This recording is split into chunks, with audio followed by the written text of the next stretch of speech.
Hi, welcome back to Tao of Twang. I'm Dave. We got you moved in here right away today. Get right into this one chord jam over this kind of upbeat, kind of funky C7 thing.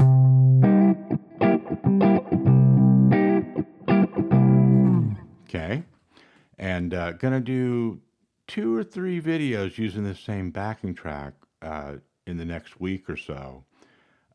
So be looking out for those. And the reason is I want to show you a couple of things here that I think will really go a long way, but they're pretty concise. And so I don't want to try to, get into a whole handful of different skills for this in one video, and end up kind of missing the mark on some of these things that I think are really important. So we'll keep this one kind of short. We'll get right into it here. And I'm going to give you some stuff to really work out on. Okay, it's not going to be a lot of memorization, but there's going to be some work to do and just some, letting your ear bond with the sound of this flat 7 in this mini arpeggio, I'm calling it. So you'll see what the mini part is here in a second. Let me show you a couple examples of this, slowed down compared to that demonstration at the beginning, and then we'll talk about it.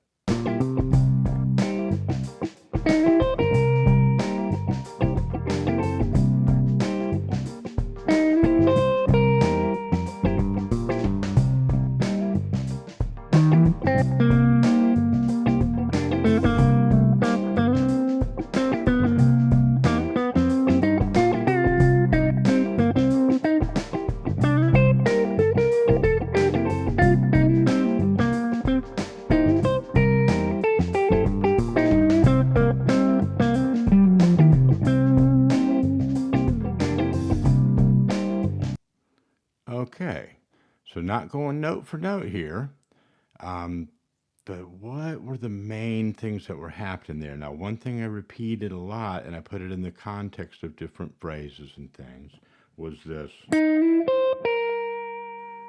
Okay, so if we look at that as chord tones, we're using a C mixolydian mode here for this.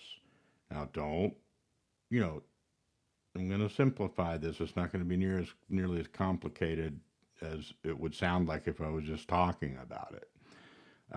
But all that means is that instead of counting up to find these chord tones using the major scale or the do re mi scale, I'm going to be flatting the 7th in that scale.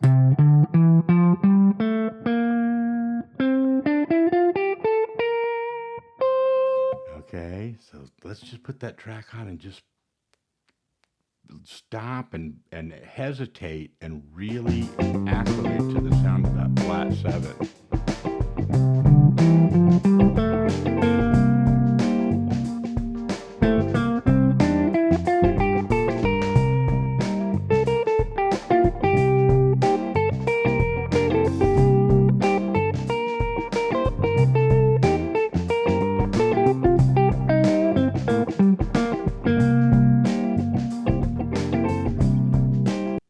Okay, so that's not really the arpeggio, but that's kind of an ear training thing, right? Just kind of move around that mixolydian scale, but really let it linger on that flat 7 so that your ear bonds with it.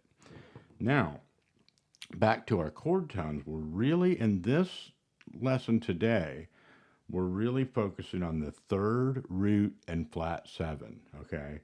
And the order that I was doing that in was really going from the 3rd up to the next highest root, and then just down to that flat 7.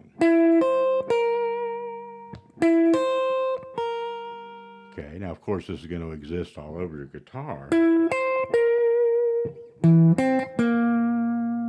right?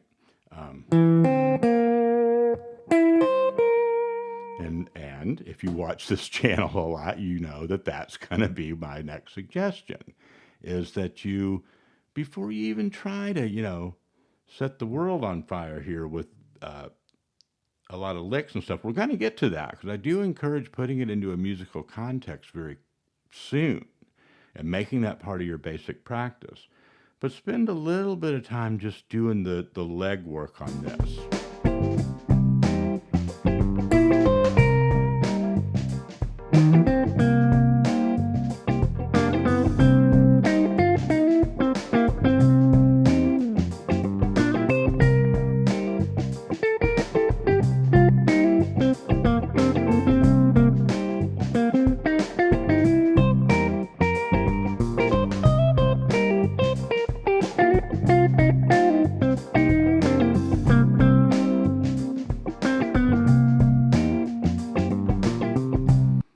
Okay, now that track kind of does some of the work for us on this, right? There's enough going on that we don't need a whole lot of lead soloing notes to make it this interesting musically, right?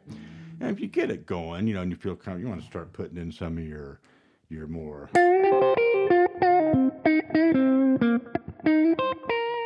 you know, and working that into it. We're going to talk about that in the next couple of videos where we'll do more phrasings and bendings and things that.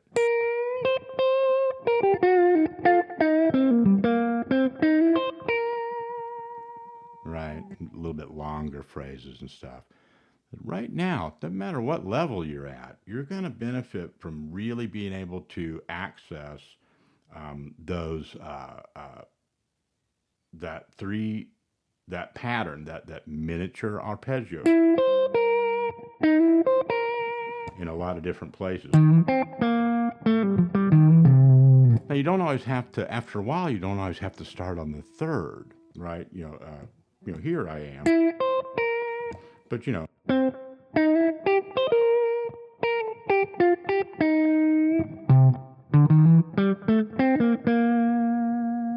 Okay, you can kind of walk it up from the root. You can put, you know, the fifth and stuff in there with your other notes.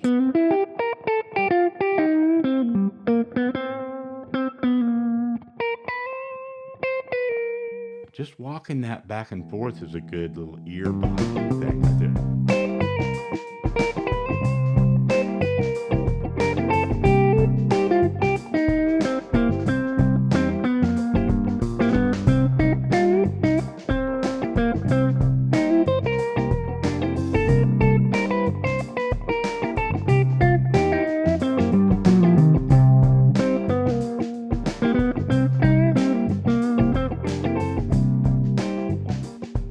Okay, now one thing I didn't mention was the sliding into the third at the beginning of that mini arpeggio, and you can do that from 1 fret down.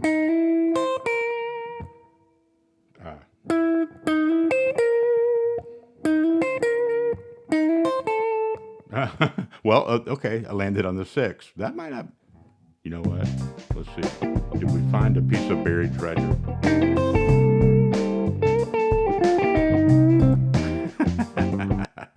I tried to dig that out, didn't I? I meant to hit the flat 7. You know, how does the saying go? It's whether it's a wrong note or not depends on what you do right before or right after it, right? But you can also slide from 2 down.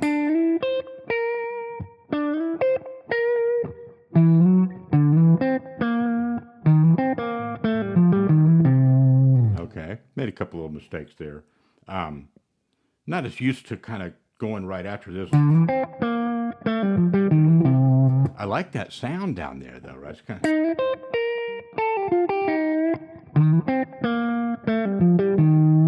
It's just kind of different. It's kind of awkward if you're not used to that.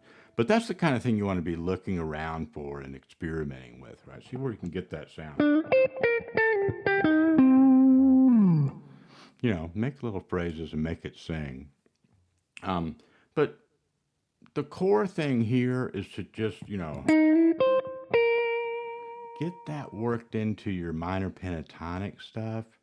And, you know, really your ear will start looking for that flat 7 sound. I like to walk it up like that.